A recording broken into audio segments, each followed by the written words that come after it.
कांग्रेस महासचिव श्री रणदीप सिंह सुरजेवाला ने आज कहा है कि पुलवामा के शहीदों के नाम पर युवाओं का पहला वोट मांगकर झूठे राष्ट्रवाद के आंसू बहाने वाली मोदी सरकार ने घाटी में आवाजाही के लिए सैनिकों की हवाई कुरियर सेवा फिर निलंबित कर दी है। अपने बयान में उन्होंने कहा है कि रक्षा और गृह मंत्रालयों से अनुमति न मिलने के कारण कश्मीर घाटी में रोजाना आने जाने वाले सैनिकों के लिए हवाई कुरियर सेवा 1 अप्रैल से बंद कर हमारे सैनिकों की सुरक्षा को खतरे में डाल दिया है।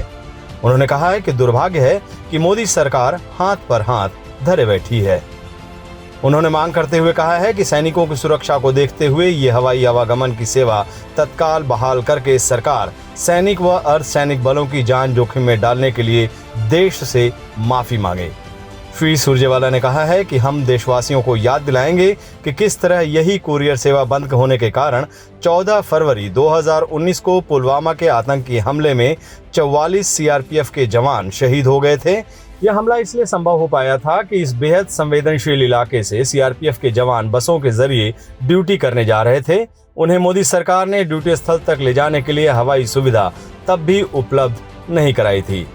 अपने बयान में श्री सुरजेवाला ने कहा है कि पुलवामा में हुए हमले के बाद कांग्रेस पार्टी की मांग और इस आशय की खबर छपने के बाद मोदी सरकार ने जवानों को आनन फानन में एयर कुरियर सर्विस बहाल की थी, जो अब 1 अप्रैल 2022 से फिर समाप्त कर दी गई है। सेवा के निलंबित होने का मतलब है कि जम्मू कश्मीर में तैनात जवानों को अब रेल या सड़क मार्ग के जरिए आवाजाही करनी होगी। ये लापरवाही तब है जबकि सरकार अच्छी तरह से जानती है कि जम्मू कश्मीर में लगभग 300 किलोमीटर का क्षेत्र जोखिम भरा है।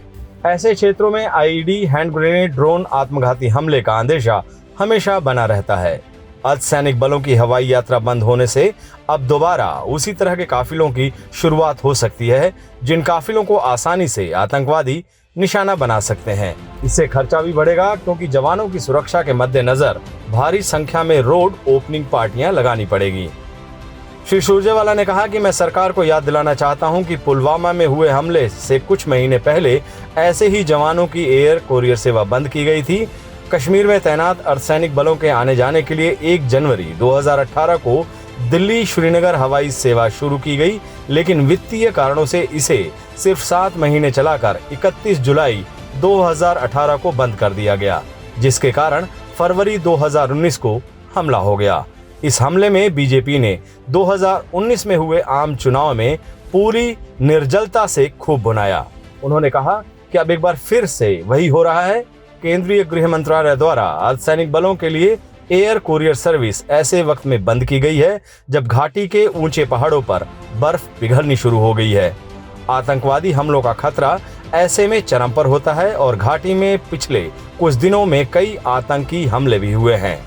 उन्होंने कहा कि हमारे जवान देश की हिफाजत करते हैं तो सरकार का भी फर्ज बनता है कि उन्हें जरूरी मूलभूत सुविधाएं मुहैया कराई जाए, लेकिन मोदी सरकार यहां भी विफल दिख रही है। कांग्रेस महासचिव श्री सुरजेवाला ने कहा है कि हम सरकार से तत्काल सैनिक व अर्धसैनिक बलों के लिए तत्काल हवाई कुरियर सेवा की बहाली की मांग करते हैं।